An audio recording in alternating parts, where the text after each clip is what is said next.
Então, o Evangelho de Mateus, capítulo 11, versículo a partir do 25, o jugo de Jesus.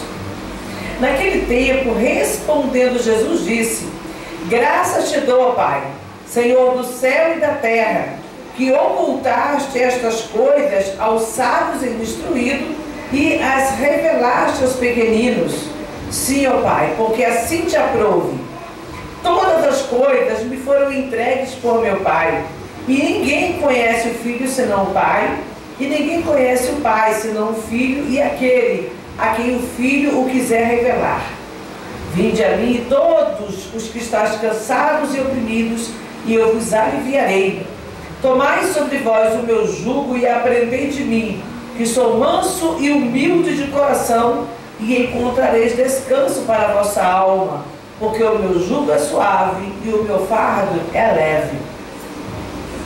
Meu Deus eterno, Senhor, nós lemos aqui na Tua palavra, Pai, é o que foi cantado daqui a pouco, ó Deus, que foi orado também, Senhor, que o Senhor possa revelar, que o Senhor possa nos revelar a Tua palavra, nos revelar a Tua vontade, nos fazer compreender os Teus ensinamentos, as Tuas leis, os Teus estatutos, que nós possamos, ó Pai, cada dia mais aprender um pouco mais daquilo que o Senhor tem preparado para as nossas vidas, aprender um pouco mais daquilo que o Senhor tem a nos ensinar, a nos instruir, aprender um pouco mais de Ti, meu Pai. Fala, ó Deus Todo-Poderoso, aos nossos corações, orienta, ó Pai, a nossa fé, orienta, ó Deus Todo-Poderoso, a nossa vida na Tua presença, e nos faz, ó Deus, flutuar, ó Deus, diante de Ti, Senhor. Ó Deus, livre dos pesos, das amarras, do pecado, que nós possamos flutuar na Tua presença, Pai.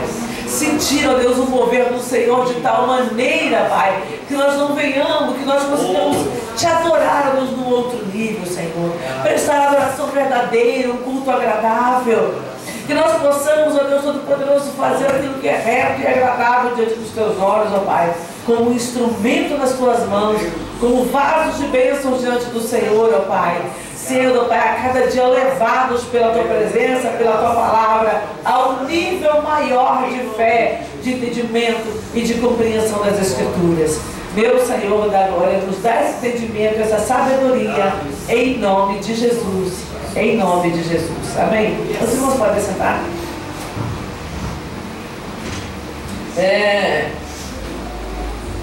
Esse texto aqui, né, ele foi, a gente sabe que a Bíblia foi escrita de uma maneira e foi depois separado por capítulos, versículos, por temas também. Então aqui ele fala sobre o jugo de Jesus. Ele começa aqui no versículo 25 dizendo o seguinte, né, uma oração que Jesus Cristo faz. Aqui diz, naquele tempo respondendo Jesus, né, e aqui Jesus está fazendo uma oração.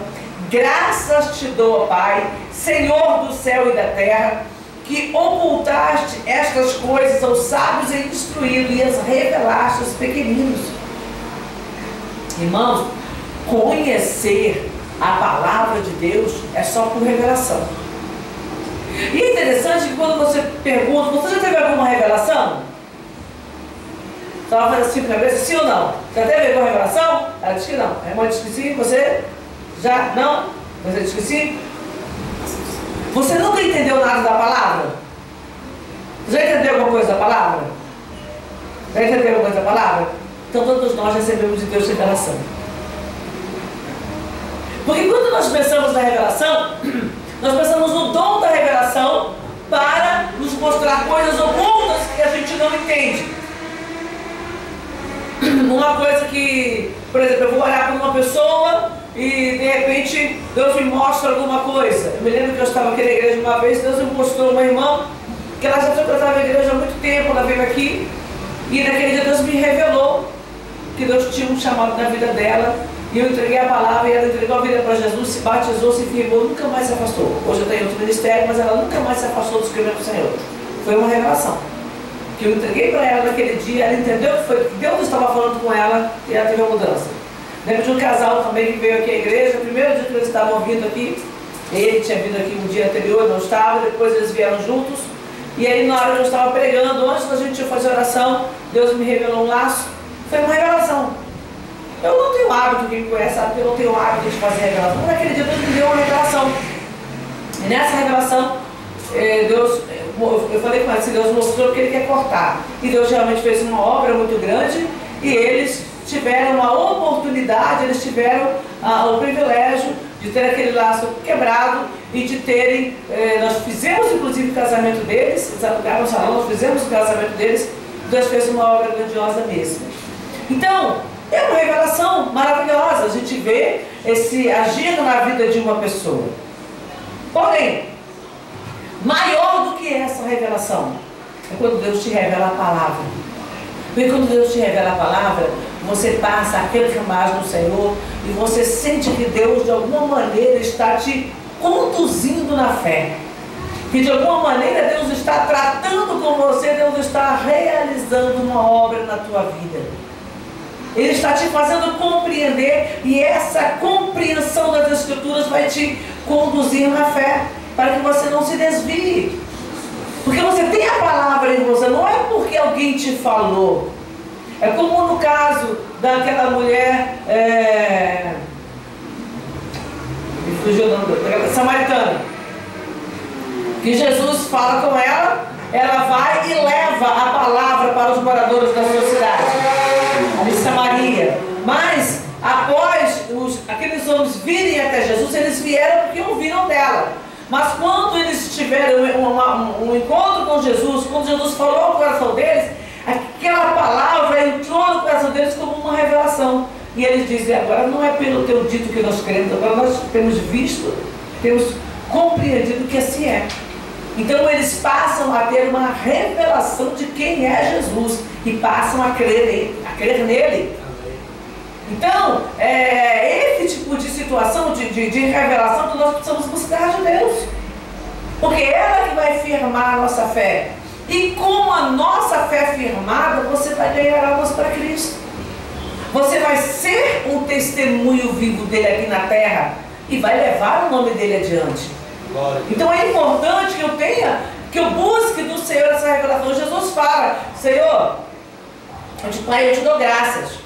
Porque o Senhor ocultaste estas coisas aos sábios e entendidos. Então não é conhecimento humano, não é estudo teológico, é revelação de Deus.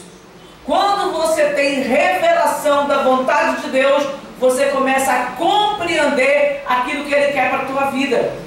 E quando você compreende o que Deus quer para a tua vida, porque Deus revelou, porque Deus te mostrou, alguma coisa começa a acontecer dentro de você. Eu lembro que eu já tinha ido para a igreja, eu estava conversando essa semana com uma irmã, fui fazer a visita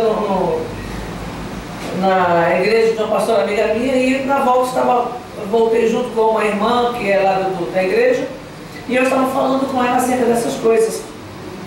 A importância de um dia você ter Deus revelando para você quem Ele é, Ele se revelando para você. E eu falei, eu tinha ido à igreja algumas vezes, acompanhando minha mãe, acompanhando meu irmão, algumas vezes eu fui sozinha, mas eu ainda não tinha recebido aquela revelação. E um dia Deus se revelou para mim de uma maneira que eu entendi quem era Deus. E aí, a partir daquele momento, eu nunca mais deixei de crer. Porque eu entendi naquele dia que Deus realmente existe, que Ele faz a obra na nossa vida. Então, quando você passa a ter esse entendimento, isso é o quê? É a revelação de Deus. Porque eu ouvia a mesma palavra e não entendia. E a partir do momento que Ele se revelou a mim, eu passei a entender. Então isso é revelação e é a maior revelação que um ser humano pode ter. A revelação de quem é Deus. Quantas pessoas revelam umas às outras, né, entregam uma palavra, uma revelação e amanhã se desviam. Poxa, mas ele teve uma revelação, fulano tinha dom, fulano era profeta. Às vezes você vai evangelizar na Cracolândia ou em algum outro lugar, né, e você conversa com uma pessoa que é desviada e ela fala, pai, eu já fui profeta, eu profetizava na igreja, Deus me dá uma revelação, e hoje a pessoa está lá na sarjeta. Agora, quando Deus se revela a você, quando Deus se manifesta a você, que você entende quem é Deus, você não consegue abandoná-lo. Você passa por luta, por prova, pode ficar fraquinho, mas você não consegue abandonar, porque você tem convicção de quem é Deus. Então essa revelação você deve buscar. E é dessa revelação que Jesus está falando aqui. Aqui nesse texto, ele não está falando da revelação como um dom, mas da revelação de quem é Deus. E do que Deus pode revelar para cada um de nós acerca das Escrituras, para que nós venhamos tomar conhecimento dessas coisas. Então aqui ele viu. Aí, depois dele falar essas coisas, aí ele diz, ainda assim é o Pai, assim é porque assim te aprovo. O Senhor quis que fosse assim, revelar as coisas aos pequeninos, né? E esses pequeninos aqui não quer dizer simplesmente que a pessoa seja pobre, seja humilde, não é isso. É no sentido da pessoa ser humilde diante do Senhor, ter humildade de coração. A gente vai falar daqui a pouco sobre isso. Todas as coisas me foram entregues por meu Pai, ninguém conhece o Filho senão o Pai, ninguém conhece o Pai senão o Filho, é aquele a quem o Filho quiser revelar. Então, Jesus ele precisa querer revelar o Pai a nós. E o nosso coração precisa estar pronto, desejoso para que isso aconteça. Agora, essa passagem que eu quero falar aqui, a partir do versículo 28, vinde a mim todos os que estáis cansados e oprimidos, e eu vos aliviarei. Eu já falei aqui diversas vezes sobre a questão de você estar cansado e oprimido no tocante ao peso do pecado que está sobre você e a influência de demônios, influência de espíritos malignos. A pessoa vem sobrecarregada. Tem gente que está com o diabo, literalmente, como diz o dito popular, na cacunda, né?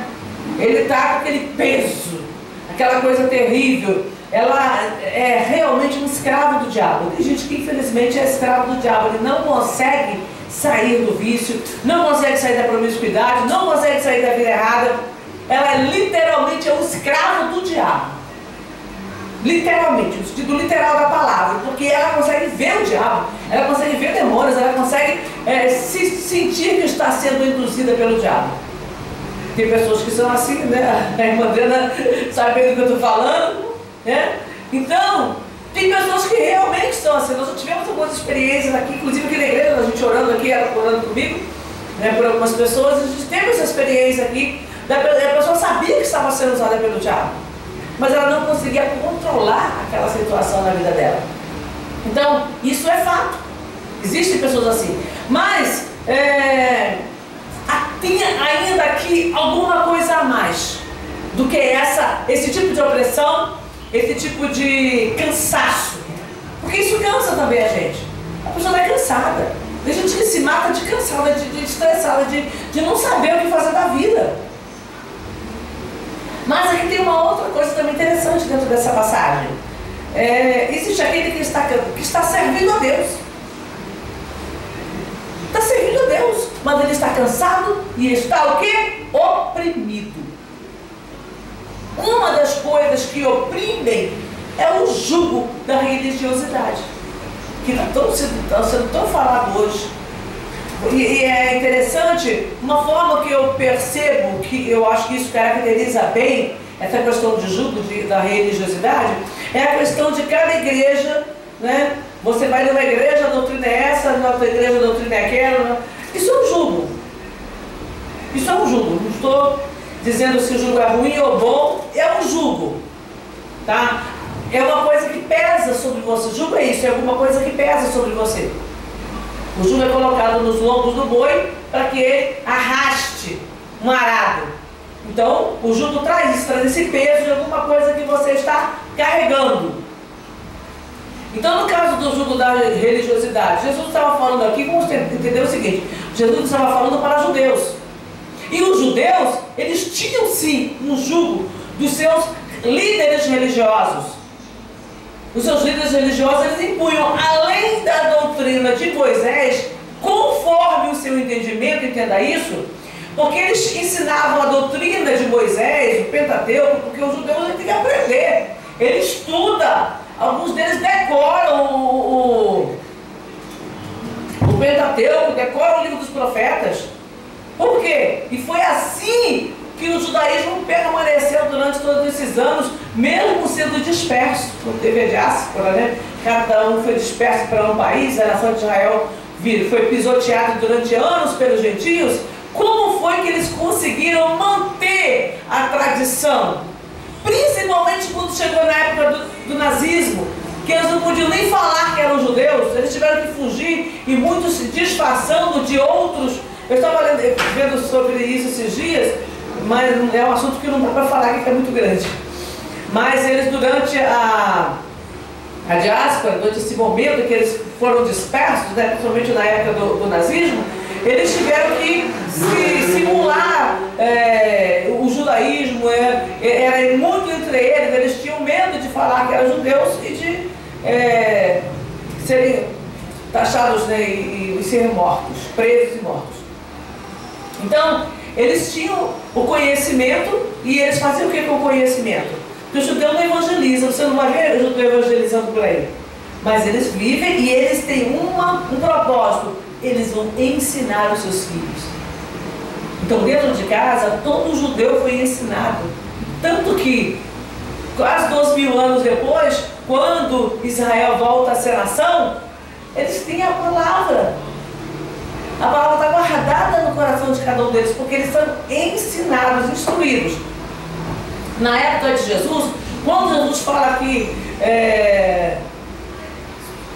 vinde a mim os que estáis cansados e oprimidos, e eu vos aliviarei, tomai sobre vós o meu jugo. Então agora ele está falando de um jugo aqui, porque, como eu disse, o ensinamento, né, tanto do Talmud, tanto dos livros judaicos, do Pentateuco, também havia ainda a doutrina deles. Vamos lembrar uma que é bem conhecida, que eles não comiam sem lavar a mão diversas vezes. Então eles tinham outras doutrinas, né? Uma outra doutrina que a palavra cita é que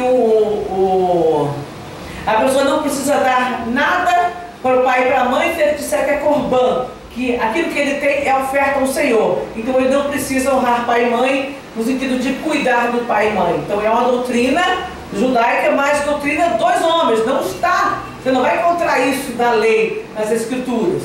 Então, além dessa doutrina da palavra, do conhecimento, dos registros que Deus deu aos profetas, que Deus deu a Moisés, a lei dos salmos, eles ainda tinham as próprias doutrinas que eles tinham criado. E isso fazia com que o jugo aumentasse. Porque a lei, se você parar para analisar, a lei já é difícil de se viver. Tanto que depois vem a graça. A lei era só para o homem ter conhecimento, ter entendimento e saber se posicionar até que viesse Cristo. Mas a graça vem para te dar essa leveza. É jugo? É. Você não pode dizer que não é jugo, porque Jesus falou que é. O meu jugo é suave e o meu fardo é leve. Então existe um jugo, existe um fardo. Só que já não pesa como pesa o jugo da religiosidade. Aquele jugo que é imposto pelo homem, que você fica ali, né, naquela tensão, naquele peso, aquele sofrimento. Porque para muitos é um sofrimento, a pessoa não consegue suportar. E eu me lembro que quando nós vimos, principalmente quando nós vimos para São Paulo, foi a época que eu mais ouvi essa palavra, porque eu chegava, no Rio eu ainda ouvia, eu era obreira, eu atendia as pessoas quando chegavam na igreja, e eu ouvi muito isso também, mas aqui parece que foi mais. Não sei se é por causa da região, de algumas igrejas mais rígidas que tinha aqui na nossa região. Então as pessoas chegavam aqui na igreja para fazer uma visita. Gente, a primeira coisa, a paz do Senhor. Qual é a doutrina desta igreja? Isso há 30 anos atrás. Gente, era muito, não era uma coisa assim uma coisa que me marcou, porque era muita gente perguntando isso. Qual é a doutrina da sua igreja? Eu sabia do que a pessoa estava falando, que ela queria saber se podia usar calça, se não podia, se podia cortar cabelo, se não podia. Eu falava assim, olha, a doutrina da nossa igreja é a palavra de Deus. Essa é a doutrina que a gente tem que ensinar. O que eu tenho que ensinar é o que está escrito aqui. Se eu não está escrito aqui, eu não vou ensinar para você. Eu posso te orientar, mas eu não é um jugo para você, não vai ser uma doutrina para você. Eu não posso dizer que é a doutrina da nossa igreja. Porque a doutrina é a palavra. E a palavra nos conduz em amor à obediência às escrituras. Então aqui, quando Jesus Cristo fala, tomai sobre vós o meu jugo, olha, o jugo que vocês estavam suportando até agora, de doutrina, de mandamento, de lei sobre lei, estava deixando vocês cansados, sobrecarregados. O que é sobrecarga? É uma carga além da carga que você deveria carregar. Se você coloca um animal para puxar um jugo, né, um arado, vem ali um jugo, vem ali um peso. Uma carroça, vamos colocar uma carroça que ainda hoje em dia tem. Então você põe às vezes o animal para puxar uma carroça. Só que de repente você vê animais puxando uma carroça que ele quase não consegue andar. Então o que está vendo ali? Uma sobrecarga. Isso acontece, há um tempo atrás eu vi uma discussão muito séria sobre as crianças carregar mochila escolar. E aí, aquele monte de livros que a maioria nem era usado, mas a criança tinha que levar aqueles livros para a escola. E aquelas mochilas pesavam às vezes 5 quilos para uma criança que estava começando 6, 7 anos. Carregar uma mochila com 5 quilos nas costas. E muitas morando até 1 quilômetro de distância da escola, hoje, né? Porque antigamente era muito mais. Mas hoje tem criança que ainda estuda mais de 1 quilômetro da escola, carregar uma mochila nas costas e voltar com aquele peso. É o quê? É uma sobrecarga que pode afetar a coluna e fazer mal. No tocante, a doutrina também, se ela for acima daquilo que ela deve ser, preste atenção, tá? Eu não vou aqui te posicionar o que está certo e o que está errado. Acima daquilo que ela deve ser, é o quê? Sobrecarga. Vocês estão sobrecarregados, estão com uma carga extra. Que além daquilo que Deus mandou, vocês estão ainda carregando a carga de homens. E isso faz mal. Uma sobrecarga te deixa com deformidade. Quando você carrega muito peso, você com o tempo você vai ter problemas nas articulações, você vai ter problema na coluna, você vai ter diversos tipos de problemas que podem ser acarretados pela sobrecarga de peso. Da mesma forma no mundo espiritual, no mundo emocional. Às vezes a pessoa casa, mas aquele relacionamento doentio. Essa sobrecarga emocional da vida da pessoa, porque ela está sendo oprimida ali dentro daquele relacionamento, traz para essa pessoa uma sobrecarga. E vai fazer com que ela adoeça, com que ela tenha problemas psicológicos, com que ela tenha problemas de saúde. Então, sobrecarga é isso. Então, Jesus falou: vocês são oprimidos e sobrecarregados. Então, eu quero dar para vocês o meu jugo, porque o meu jugo é suave e o meu fardo é leve. Jesus não disse que não tinha jugo. E tem gente achando que servir a Jesus não é tudo light. Não, a gente serve Jesus, mas a gente serve Jesus de boa. Servir Jesus não é jugo, não. É jugo sim, porque ele disse que é. O que está escrito aí? Vamos ler juntos? Versículo 29, Mateus 11, 29. Está marcado ali? Tomai sobre vós o meu jugo. Eu sei que a máscara está para um pouquinho, vamos ler mais alto. Tomai sobre vós o meu jugo e aprendei de mim, que sou manso e humilde de coração, e encontrareis descanso para as vossas almas. Então, quando você toma sobre você o jugo de Jesus, quando você aprende dele, que é o quê? Manso e humilde de coração, você encontra descanso para a tua alma. Então você vai sim ter que tomar o jugo de Jesus, que é o quê? Que é a palavra dele, que são os ensinamentos, que são as leis, os mandamentos que ele nos deu enquanto ele esteve. Semana passada nós falamos sobre o amor, ao próximo. Agora eu quero falar um pouquinho sobre essa questão de doutrina. Então você tem que ter sim a doutrina de Jesus no teu coração.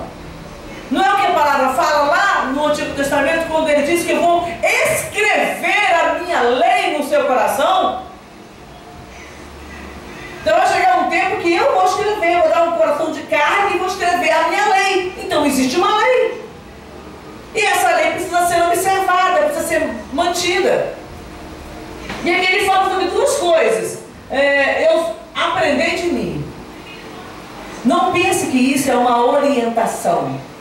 Isso é um mandamento, é uma ordenança. Você precisa aprender a ser manso. O que é manso? Manso é uma pessoa boa, é uma pessoa pacífica. Não é que ele seja uma pessoa sem identidade. mas uma pessoa que sabe se posicionar. Você quer ver um fato? Moisés, homem de Deus, levantado para guiar um povo rebelde durante 40 anos, isso não é fácil. Para tirar esse povo do Egito, diante de Faraó, e para levar esse povo no deserto. Abra aí. Números eu não marquei. Deixa eu ver aqui. Eu estava com o texto e eu copiei, mas está aqui no texto. Espera aí. Marquei lá, mas eu separei aqui. 12. Números 12, capítulo 3.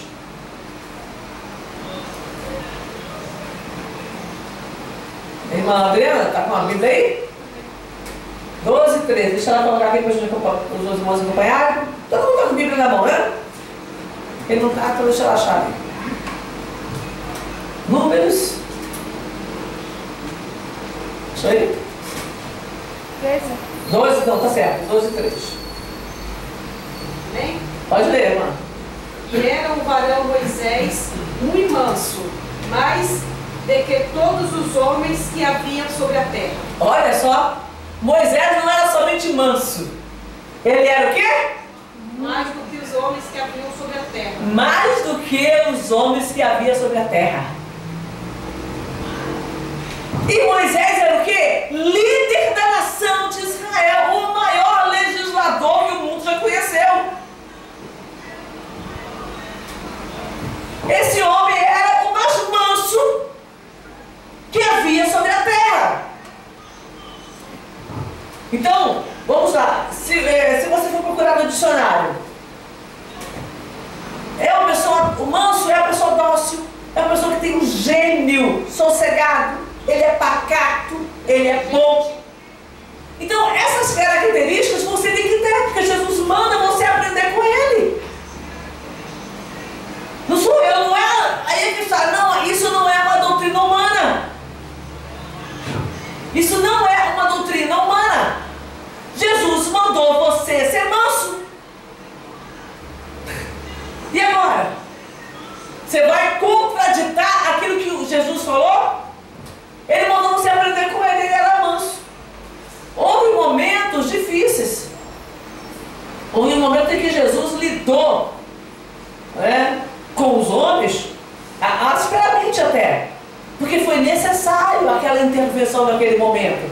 Então vai haver momentos em que você vai ter que ter autoridade. A mansidão, ela não é oposta à autoridade.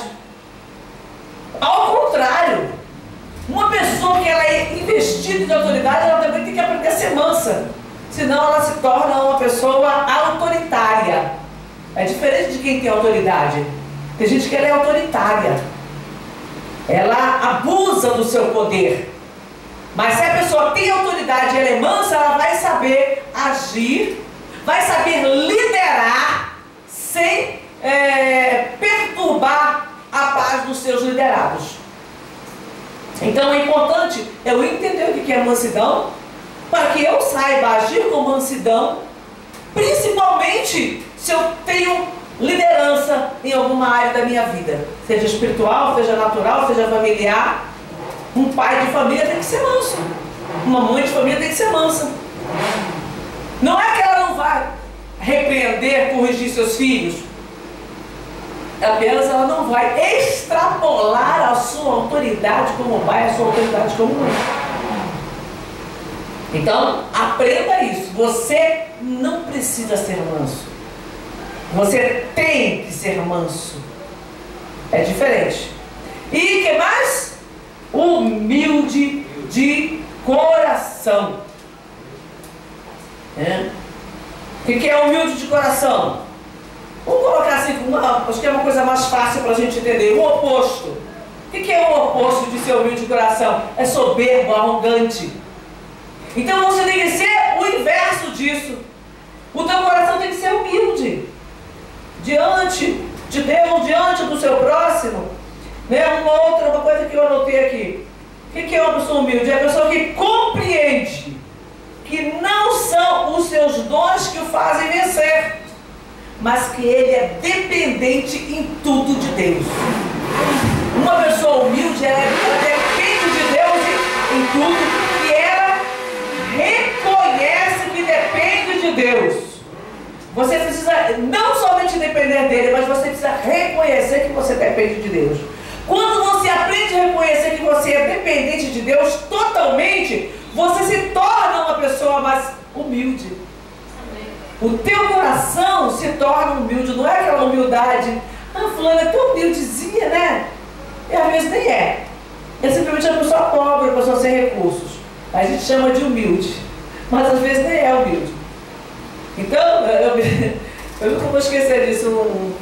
Foi falta de vigilância da pessoa, não que ela seja arrogante, mas foi falta de vigilância dela. E ela, conversando com ela no determinado assunto, e ela estava errada. E aí eu fui conversar e ela, eu sou humilde! Mas ela bateu e gritava.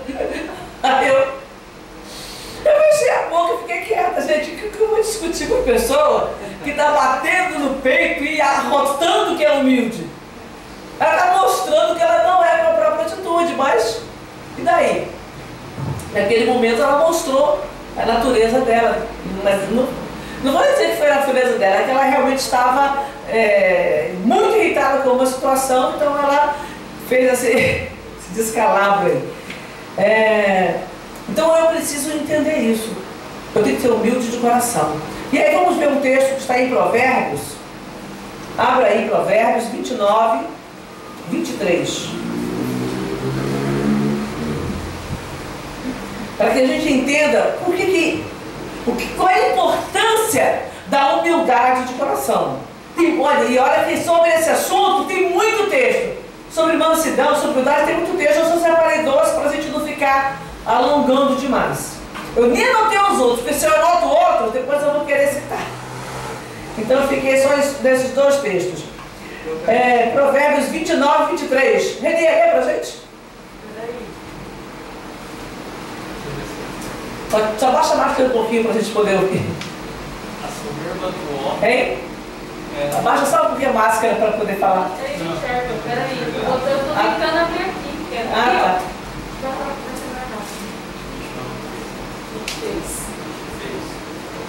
A soberba do homem o abaterá, mas o humilde de espírito o reterá honra. Olha só, a soberba faz o quê? Abate. Tem gente que acha que ser soberbo, né? E quando ele é soberbo, ele consegue estar acima dos outros, ele consegue mostrar a autoridade dele acima dos demais. E no entanto, quando a própria soberba o abate, o derruba. Tem gente que é derrubado de onde ele está, ele até conseguiu uma posição, ele até é capaz. Presta atenção, a pessoa muitas vezes ela é capaz daquilo que ela faz.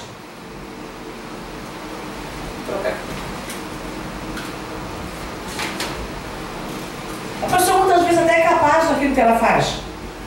Ele é um bom profissional, ele é competente, ele estudou, ele sabe, ele é eficaz naquilo que ele faz. E aí de repente ele é colocado numa posição de destaque. Mas aí ele se torna arrogante. Ele começa a se achar. E quando pensa que não, a pessoa perdeu a posição dele. Ele foi abatido porque ele não soube lidar, não com o trabalho, mas com a autoridade que lhe foi confiada. Ele não teve o quê? Humildade de coração. Ele não tem um espírito humilde. Então quando ele conseguiu, eu conheço uma história assim, não vou citar aqui, eu já citei, mas a pessoa conseguiu entrar numa empresa porque ele tinha capacidade. Mas a partir do momento que lhe foi delegada a autoridade, ele começou a tripudiar sobre os demais. E aí foi mandado embora. Porque não era aquele espírito da firma, ainda bem, do dono da firma. Quando ele percebeu aquilo ali, quando ele foi denunciado aquela atitude daquela pessoa, ele foi mandado embora. Então a soberba o abateu. Não foi a falta de capacidade. Tem gente que entra no cargo e não dá conta e é demitido. Mas tem gente que entra no cargo porque é capaz, mas a soberba o derruba. Isso também acontece na igreja. A pessoa está lá e faz tudo. Quando é colocada numa posição de autoridade, aí ela já empina empina o nariz, levanta a cabeça, já começa a olhar para todo mundo como se ele estivesse lá em cima. Pelo contrário, quanto mais Deus te der para fazer, mais humilde você tem que ser para desenvolver a função e prestar ao Senhor honra. Para que as pessoas entendam que foi Deus que te deu, Deus que te capacitou, e que você não está ali porque você está acima de ninguém. Não, ao contrário, você agora é um serviçal ainda maior. Porque você está aqui para prestar serviço para o reino. Então,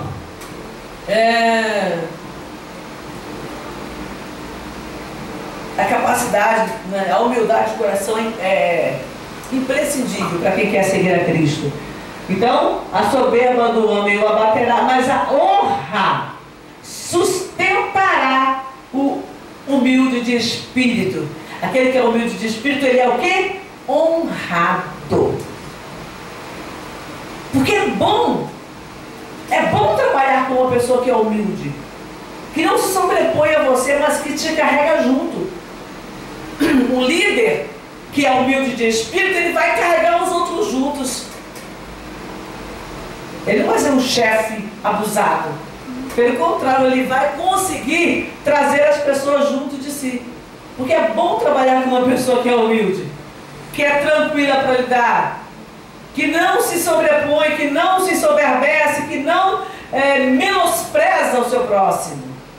Então essas coisas são imprescindíveis na vida de uma pessoa cristã, de uma pessoa que se diz seguidor de Cristo. Volta lá para o tema inicial, Raquel, por favor. Mateus 11, 25, 28.